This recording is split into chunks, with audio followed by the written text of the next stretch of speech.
So I will now walk you through the interior of the Toyota Aygo first generation. As you can see, this is the speedo. When you put it in contact, you can get additional data. As you can see here, so for example, the amount of kilometers traveled, fuel gauge is there. There's also other lights because it's not started yet. You have a simple radio installed. Alarm button is easy to hit. Also, I like the steering. It resembles a little bit that of this style. Resembles a little bit that of the Celica of this time and age.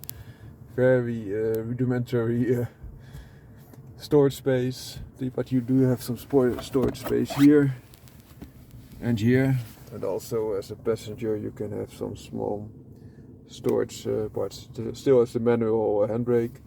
This was once red but is now a little bit tainted to a pinkish color. Also windows go up and down still manually, as you can see, so that is not the most luxurious environment. I do like these round design air vents. Also this dotted approach on the dashboard I really liked, so from the steering to the dashboard, and also a little bit they did it here. It gives a nice feeling. The gearbox is a 5-speed with a reverse, of course. And I also had a similar gearbox in a Toyota Starlet of my parents, but it only had 4 speeds. So now you have an additional overdrive. First, second, third are approximately the same as Starlet, but the 4 and the 5th can be better spaced, so you have more pull. Also, this is a 3-cylinder engine, so a little bit easier in design, a little bit more low down torque, and even has 13 horsepower more than the 4-cylinder Starlet engine had. So it's a 5-door, as you can see here. Just additional doors that also has this window that can clap open. It can be bolted open, and still as a for the seating arrangement, it's a 4-seater, but you can still sit quite good in the rear, which I like a lot. It still has some additional safety like airbags, also for the passengers, you can see here, which is a big plus in this day and age. Well, have a great day.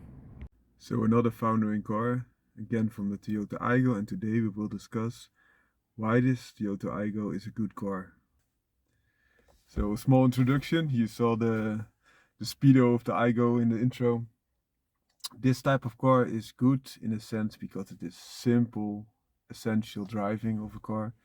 It's very frugal, it's light, so you get massive gains from the ample horsepower that they have. It's not a lot, but 68 horsepower is a lot compared to the weight that is still little. So you're approaching 100 horsepower per kilogram. It's not like that, it's like 85, something like that. So that's a good thing.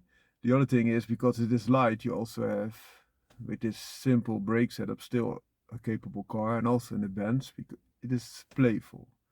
A third point is, because of the lightness, it won't cost a lot of fuel, but also brake disc and tires are all simple, and also brakes are very cheap as compared to it. It is a no-frills car, but you still have 5 doors. Interior room is also very nice for such a small size. It's just merely bigger than a smart car. It's a smart car with a station version, so to say, an estate version of the smart car. Could be pretty much close to a description of this type of car. Also in this car, specific car, because you don't have electric windows, you don't have ABS, I think. You don't have anything like an air conditioning system, so that it can also not brake. And because it is not on there, it will also keep the weight to a minimum, which is a good thing. Of course, this also means that you don't have all those creature comforts which are beneficial normally, but you can make do. Another benefit is, because it's an older car and also light and cheap and etc., you will have cheap insurance, you will have cheap acquisition. Acquisition costs not a lot, and also insurance will not be a lot, as I mentioned, but same will be with depreciation. So it will only very gradually decrease in value. And what I like about it is a friendly looking car. There's a nice appeal, and in my opinion the new versions can look nicer, but they don't have that bug-eyed, all those extensions. The car looks really wide and cool for its size. It's a very short size, and it looks quite wide because also for the flared wheel arches, etc. I think this is a good way that they did it. And also the newer version might be a lot more modern, but it's still a simple car, and it's almost 200 kilograms heavier. At least 100 kilograms heavier, depending on the version. And that means a lot if they still have that 1 liter 3-cylinder engine like this also has. You can imagine that it will have more weight to drag along. So that 85 horsepower per 100 kilogram will then be more approaching like 82, something like that. Another benefit that I like is that it still has a 5-speed manual. 5-speed is not a lot, of course, but in the past we drove a Toyota Starlet, and it has a similar dimensions. It only had 55 horsepower, I guess. If you look at the non-turbo versions, the 1 liter, it was a 4-cylinder, this is a 3-cylinder, but this has 68 horsepower, so 13 horsepower more, and only weighing like 65 kilograms more. It also has a 5-door, and you have an additional speed.